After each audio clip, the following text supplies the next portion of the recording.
child trafficking elites that control everything.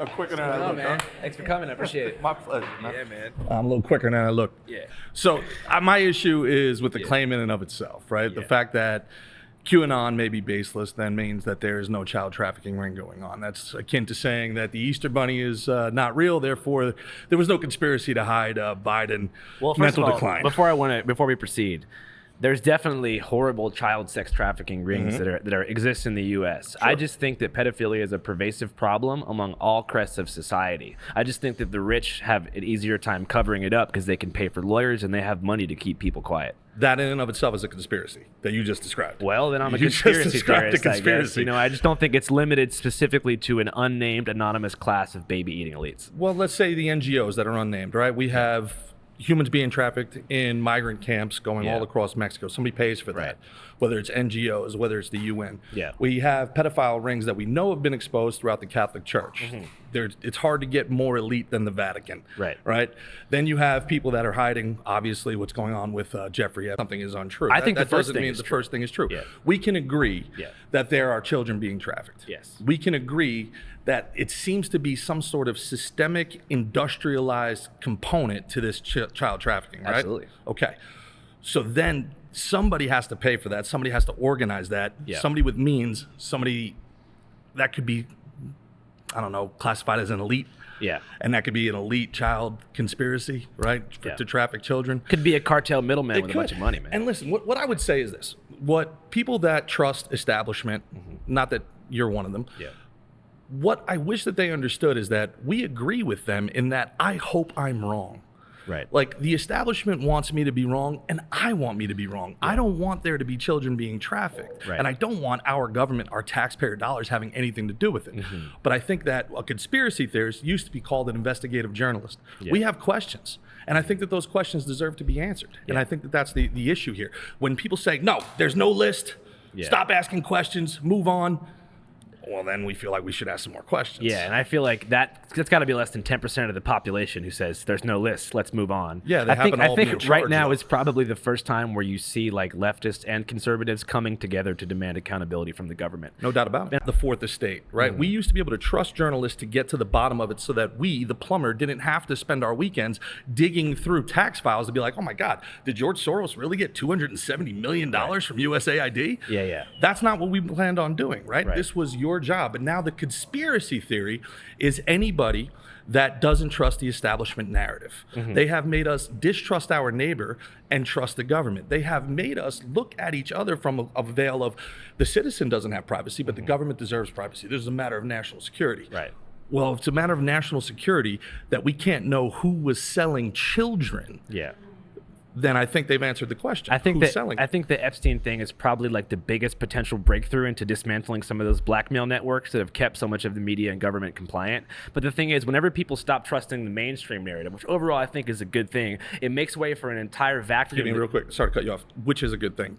Distrusting the mainstream narrative or trusting when it? people stop trusting the mainstream narrative and do their own research, generally that's a good thing. However, that creates a vacuum where people who are even less reliable can fill the void with just different stuff. But that's okay though, because information is cleansing. Sunlight is cleansing. But the best part about the conspiracy community, and I didn't start as a conspiracy theorist. I'm a guy that trusts the government. USA, baby. But as you pull at these threads, you start realizing. Hey. How you doing? Well, thank you. Andrew, great to meet you. Nice to meet you. I'm Thanks Courtney. for coming. Thanks, Courtney. Thank you. I wanted to start with saying I think we agree partway. Yeah, totally. I actually think Hugh was totally a psyop. But I would say that the part about there not being an elite trafficking cabal who are Satan worshiping, I actually think there's a lot of evidence for that. So in any kind of a psyop, typically there's an element of truth. Would you agree with that? Yes. Right, because otherwise it wouldn't work. Right. So have you heard of Project Monarch? No, can you fill me in? Sure. So Project Monarch was a subset of MK Ultra.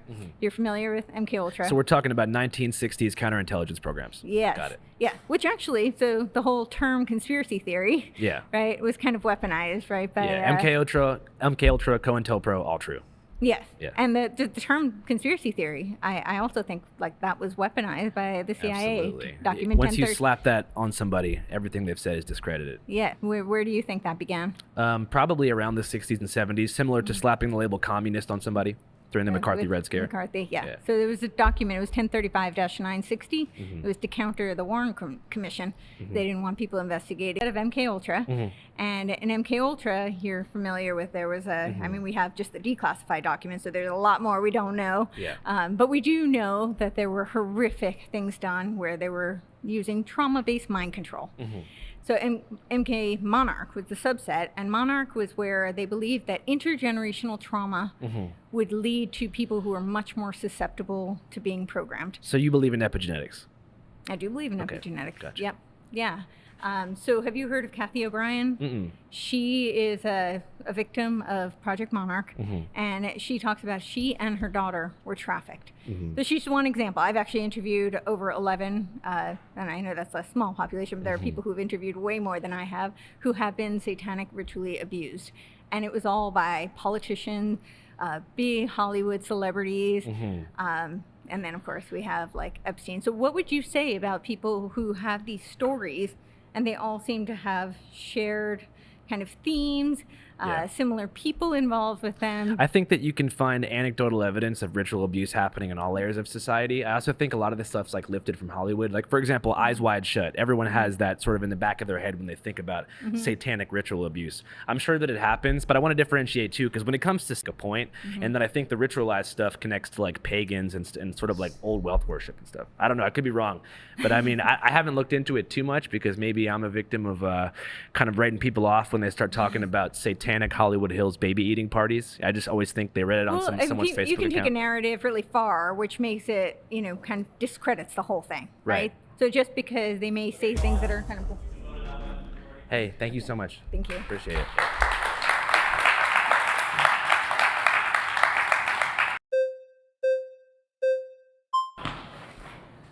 Hey, how's it going, man? Nice to meet you. Great to meet you. What's your name? Yeah, sure. Good to meet you. I don't know what it is, but I can tell you know stuff. Maybe it's the presentation. It could be the haircut. I feel like you're about to drop some serious statistics on me right now, and I hope I'm prepared. Absolutely am. So, I'm going to ask you some questions just to make sure we agree on the facts. Yeah? Okay. You agree that Jeffrey Epstein was a child trafficker. Yes. You agree that there were elites who were at his island, on the airplane with him, at his parties, around the time where children were being trafficked. Yes. You also agree that the elites can't investigate the elites and find something wrong, because if we're asking the people who are on the island to investigate who is implicated in this, they're not going to give us a correct answer.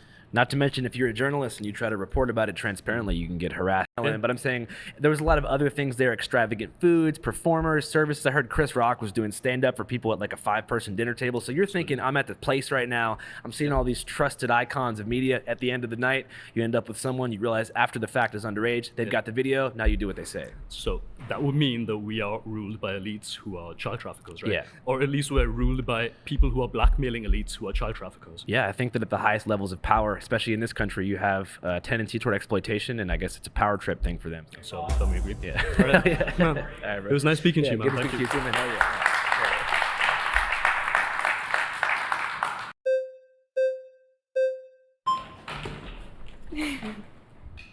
Andrew, great to meet you. Nice to meet you. So I just wanted to say the whole like Pizzagate thing, it stems from actually the abbreviation CP, right? I know that Hillary Clinton was emailing people asking for cheese pizza, and people thought it meant child porn. Right. So, but like in the like pedophile community, like the term CP stands for child porn.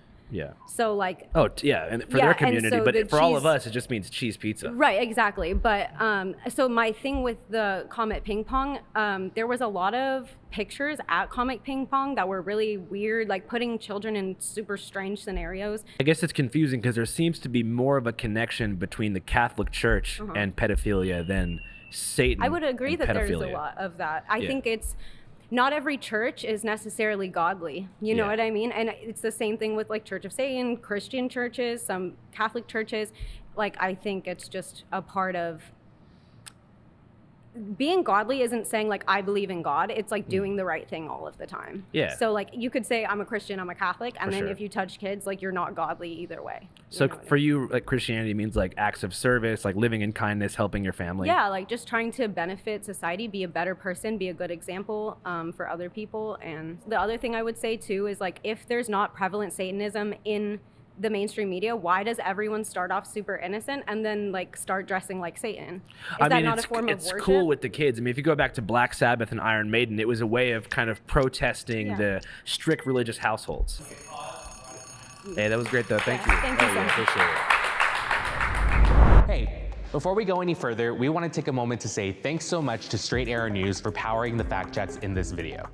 Straight Arrow News is on a mission to raise the bar on journalism in a time of media bias and mistrust. Straight Arrow News helps you quickly find trusted information you need to partner with us on this episode. Now, let's get into it. All right, my next claim is that 9/11 was not an inside job. It was a coordinated terrorist attack by the group Al Qaeda.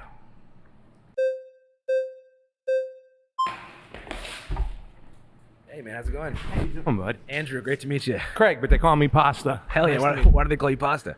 you. My Italian grandma used to make me take pasta to school and stuff. No way, in a bag? Yeah. Shout out to your grandma, man. Rest in peace. Okay, so starting off this discussion, I think we would both agree that fact that we won't know 100% whether it was an isolated issue by Al Qaeda and the little ragtag team versus an actual government conspiracy right now, because we're not privy to all the information, all the texts, right. So we would agree on that, but we would probably also agree the fact that the United States government and the intelligence apparatus has always funded for a long time what you guys in the media call radical jihadist groups, right? That's From the Mujahideen to even down in Latin America to, the opposition to the Sandinistas, the Contras and whatnot. We're always, okay. Yeah. So it's not far-fetched to think that there's some type of coordination between the intelligence or the government apparatus and the military between the actual hijackers and what actually took place, correct? Here's my thing. I don't want to come off like an Osama bin Laden. There would be no reason for some people out there to be upset about the things that the U.S. was doing. If you believe that Osama bin Laden's letter to the U.S. is real,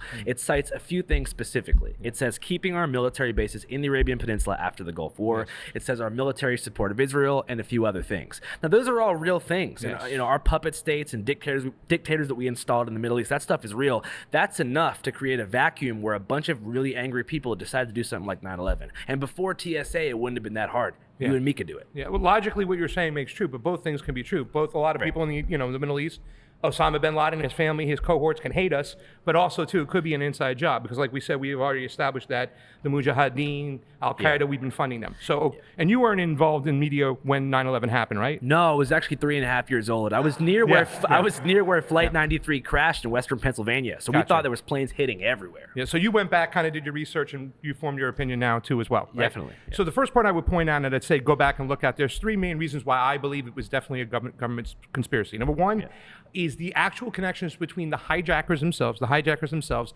and military intelligence, as well as the government, right? Mm-hmm. I think a week after, and we're talking about mainstream outlets now reporting on this. Newsweek, I think less than a week after, reported that 5 of the hijackers actually received training in secure U.S. Okay, yeah. It's under my Dodger hat, just to let you know. Okay, cool. Yeah. Hell yeah, man. But it's a pleasure meeting you. You too, man. I had thought about your prompt, and I was like, that's pretty messed up if the government would do this as an inside job. There's a lot of people that their lives were lost and continue to be lost because of all the debris, the cancer, the trauma, and it's something I don't want to undermine either. This is very devastating. Definitely. The thing that James mentioned that was really good, you guys talked about the Patriot Act. I'm a product of the Patriot Act. I lived a life of crime, drugs, and lo and behold, I live in LA, so lo and behold, when the counties got full, the feds picked up the pace, and so they made these little private prisons, and how they were able to fill this is, I guess, this is how they used the Patriot Act. They started tapping wiretaps without no warrant at all. Got you. So I was like on my indictment, I was like number 23. I was on the low totem pole, but there was 31. Mine was for ghost dope that didn't exist, but it was just the conversation of the dope. But because I had a past, it stuck. And the only reason why I'm bringing this up, and I'm not against it, I thank God that happened to me, because God used all that to utilize me to get clean, to change my life around, and I took advantage of it.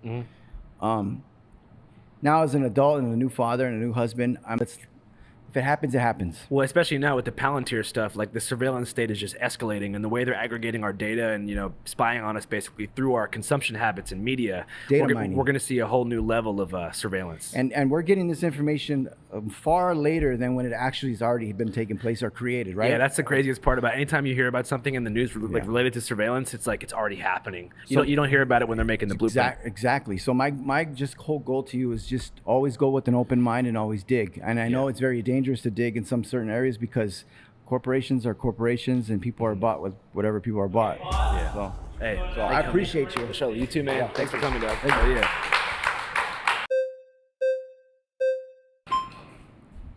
What's going on, man? How you doing?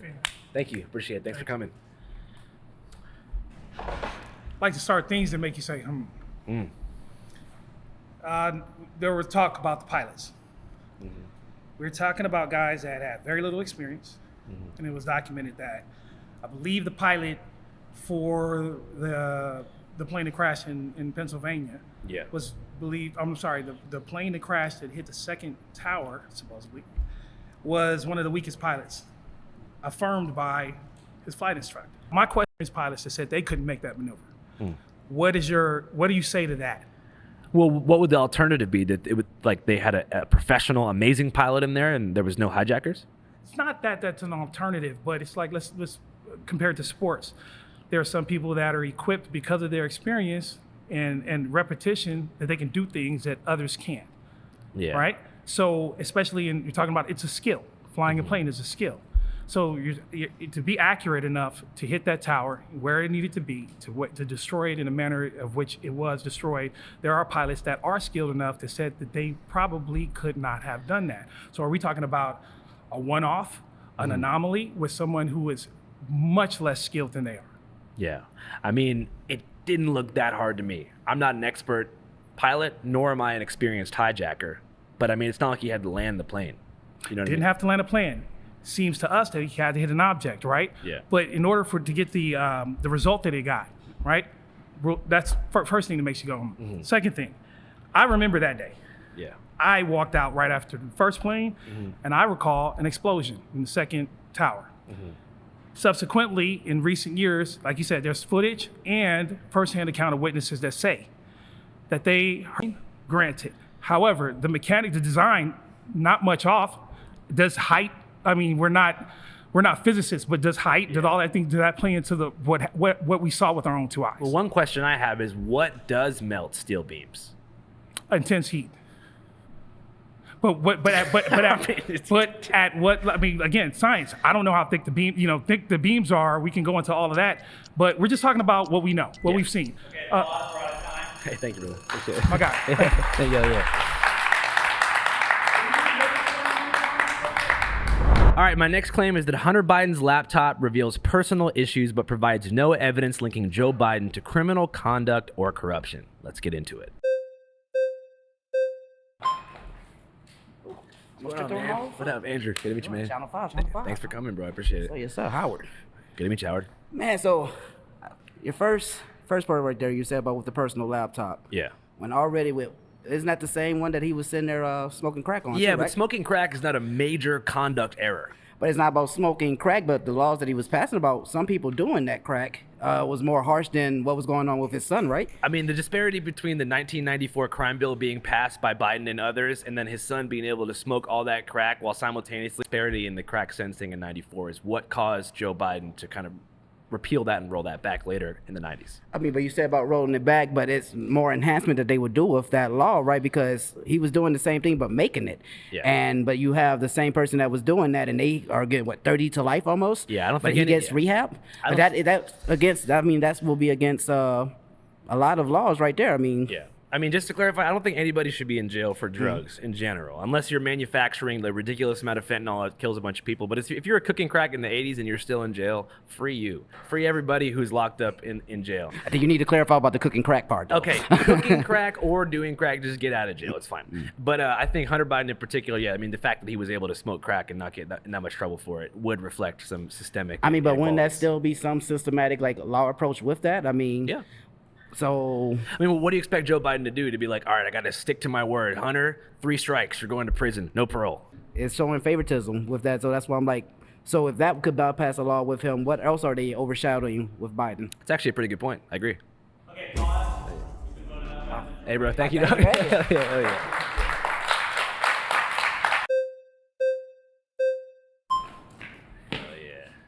Good to meet you. Nice to meet you. Good to meet you. Thanks. In Ukraine. I think that it does go a lot deeper and that there could be a lot more things involved in that. You had mentioned his ties earlier with Epstein and all of those other things. No, Joe Biden and Hunter Biden had no ties with Epstein. You mentioned earlier that Epstein and Hunter Biden told that Hunter Biden told me that yeah. he repeated Michael Wolff's claim that Epstein introduced Melania to Donald Trump at a tennis club in 2000. But my point with that is saying that there could be a lot more evidence for blackmail on Hunter Biden's laptop. And so there should be more of an investigation done with that. Instead, it was silence and nobody ever really talks about it anymore. It wasn't silence. Congress and the Justice Department reviewed the laptop for 2.5 years, and they figured out exactly what they could. They did whatever they possibly could to try to charge him and convict him for something. They ultimately only convicted him, like I said, on tax evasion and being a drug user in possession of a firearm. If there was anything else on there, they would have hemmed him. Well, there was other stuff. Hey, great job. Thanks. All right.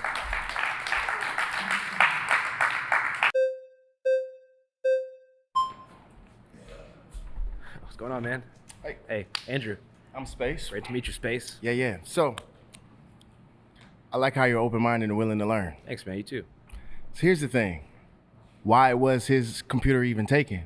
Well, the story is that he gave it to a laptop repairman in Delaware. That guy, I don't know what his... Won't hide any more information. Well, because the people that wanted to see Hunter Biden go down, which is Giuliani, Trump, and that whole camp, they had access to all the information. So I really feel like what they were doing is they're making a big deal out of something that wasn't that big of a deal, but kind of gatekeeping stuff and saying, okay, right now you got a picture of him smoking crack, but we actually have worse stuff. We're kind of waiting to show you that until the right time. Giuliani falsely claimed that there was child pornography on the laptop. So they were basically holding his laptop hostage, saying like, yo, I can't tell you what's on there, but what's on there will change the game. And then when it came down to it, it wasn't too much. Well, I mean, how do you feel like they interrupted the presidential candidate between it? Like, how did they hide that process? What are you talking about? I mean, when supposedly Joe Biden, we're talking about the connection between Joe Biden and Hunter, and how did the connection with Joe Biden had anything to do with the laptop? Am I right? Yeah, I mean, there was definitely information on the laptop that showed that a lot of the opportunities that Hunter was afforded came as a direct result of his dad co-signing. Absolutely. Yeah. For sure. Like I said, it goes back to what your stance is on nepotism. Like, for example, should Jaden Smith have a record deal? Yeah, he should. So with that, but not Hunter? I mean, The difference is, like, two wrongs don't make a right. Yeah. We took... All right, thank you, bro. Appreciate it. Hey, yeah. These crimes, if they're using their influence and they're hurting everyday U.S. citizens in the process, they should be held accountable for that. You would agree, yeah? Yeah. So do you think a collapse of the two-party system and the birth of like a new type of political alignment is necessary? I think it's happening organically. I think you're seeing people shift to voting demographics they would have never shifted 2 years ago. I think everyday people realize that the system that we have it right now is unsustainable. And part of that is the media running coverage and gaslighting us everyday citizens going, well, there was nothing. There's no corruption going on here. Well, clearly there is. You're gaslighting us. But just because it's your guy, I'm supposed to forget about it. And what about Jared Kushner and his $2 billion? Yeah, let's get him too. Yeah. Let's get the Bushes while we're at it. So let's go after all of them. You think we need to like clean house of the 1% and just start from the bottom? That would be the great reset I can get on board with. I don't want to eat guns. I don't want to eat bugs, and I don't want to never own anything and be unhappy. But I do want truth. Just give me truth. Give me the whole truth, and then trust us that we can figure it out from there. Is there a politician that you look at right now that's on the landscape that you look at as like a perfect arbiter of truth? Well, yeah, but as soon as they become a politician, it becomes hard, right? But who is it, though? If you had to put somebody in there. I'd probably say Thomas Massey is the one guy actually doing his job. Doesn't take AIPAC money. He goes against his own party more than anybody else. And for somebody that somebody that did nothing wrong, Hunter Biden did nothing wrong, slap on the wrist, boys will be boys, smoke a little crack.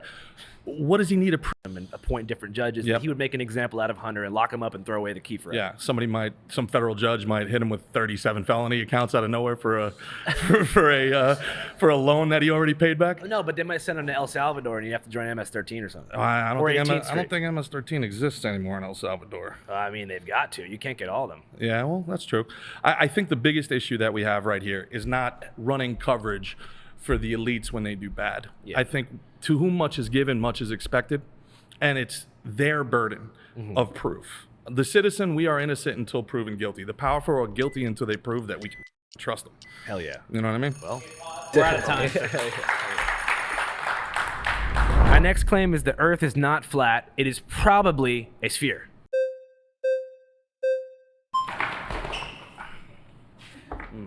What's the deal, my guy? How you doing? I'm good, man. Good to meet you. Shanvoy, pleasure Good to meet you. I appreciate it, man. That's right, that's right. All right, so I'm gonna do this in 3 different parts, right? 3 different parts, easily, real quick. If we were moving, barreling through space in the widely accepted version that NASA gives us at like, what, 64,000 miles per hour, right? While spinning on our axis at over 1,000 miles per hour, the constellations would change every hour. The stars would not be able to remain the same. This star has not moved for eons, centuries, hundreds of thousands of years, which would be impossible if we were barreling through space. Well, the question is, Antarctica is kind of the biggest thing when I talk to flat earthers. So Antarctica, right? If you were to enter Antarctica from beneath Argentina, right, Tierra del Fuego, and get onto Antarctica, if you went through the whole thing, would you pop out on the other side of the sphere, on the other side of the southern hemisphere? So when we talk about the Antarctic wall, right, it's not a sphere or a flat surface. It's a bandwidth. It's almost like a snow globe. You understand? To where the firmament is making the actual the solidified structure close. The solidified structure that we're standing on is the Earth, and the Antarctic ice wall is around it, encapsulating everything that we're in right now. So leaving outside of that, of course, you would get to more places, more pieces of the Earth. You know, that we've been regulated away from. Yeah. So the ice wall is not infinite, or it is infinite? No. So what's past the ice wall? Other civilizations.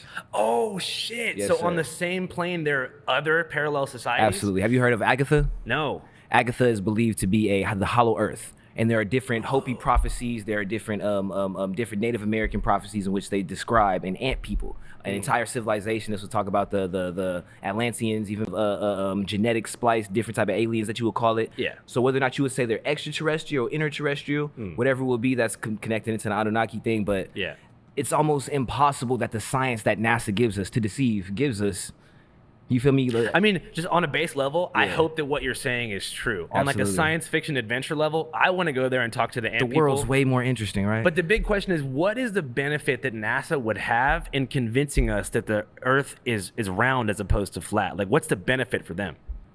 Strongest indications of the slave mind is to get you to deny what you see with your own eyes. To get you to be able to see how close the sun is, how close the moon is, to be able to see the waters above and the waters below, to be able to connect these things in nature to yourself and deny it because somebody tells you that's not true. So, all right, thanks for the time, bro. I appreciate it. Hell yeah, thank you, man.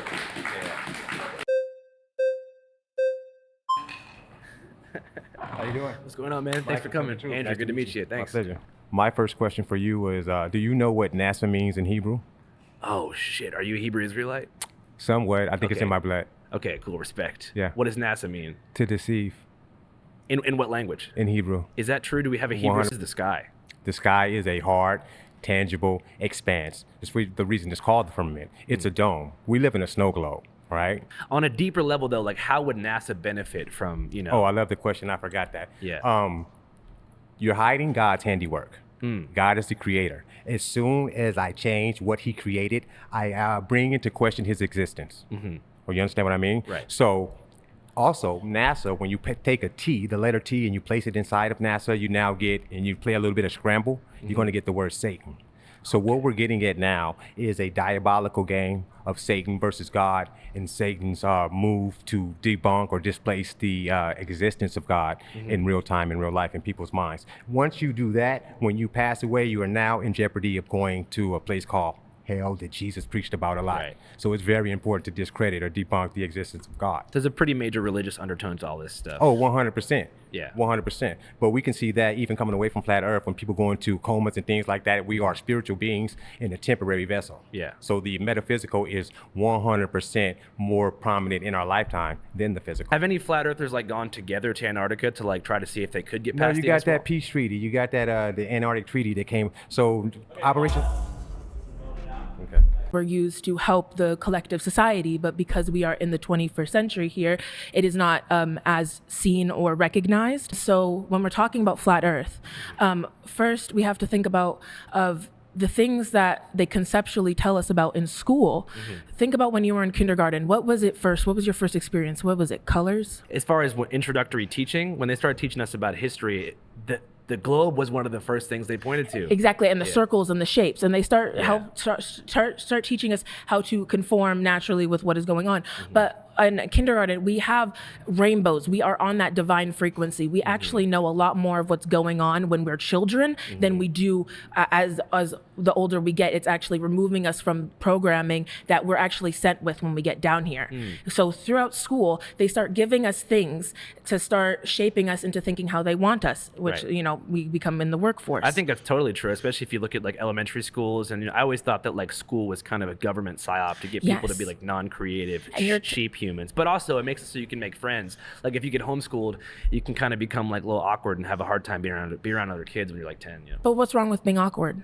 I mean, that's a great question. That is a social conformity. I love you. I don't want you to feel weird. Exactly. However, people are kind of mean-spirited, so it's good to get that suffer from different fragments. And I realize this comes into what they've been talking about too, past lives, reincarnation. Totally. Hey, well, thank you so much for your time. I'm glad it worked for you, and I appreciate you coming and talking to me.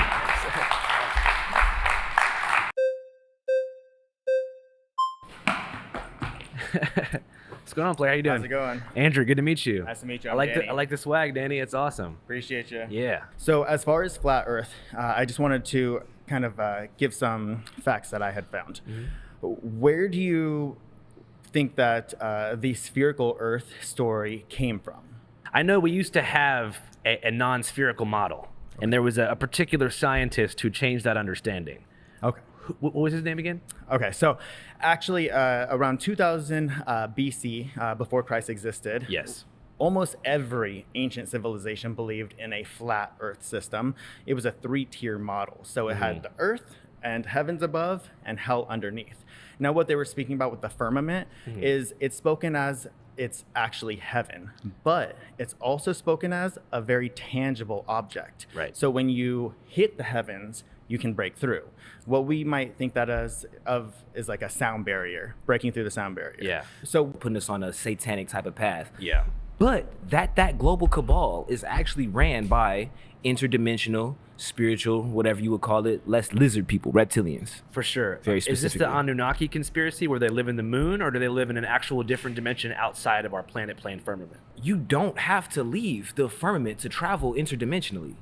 You can hop into your Merkaba light body, your vessel, into your brain like Queen was putting out type, right? And you can leave to other planets here, like she was saying, there's astral projection. Yeah. You could, they say right now, people who do remote viewing, that when they go to the moon, that there's an intergalactic planetary meeting going on in there type. The moon's hollow. You feel me? I do feel you. Do they walk among us?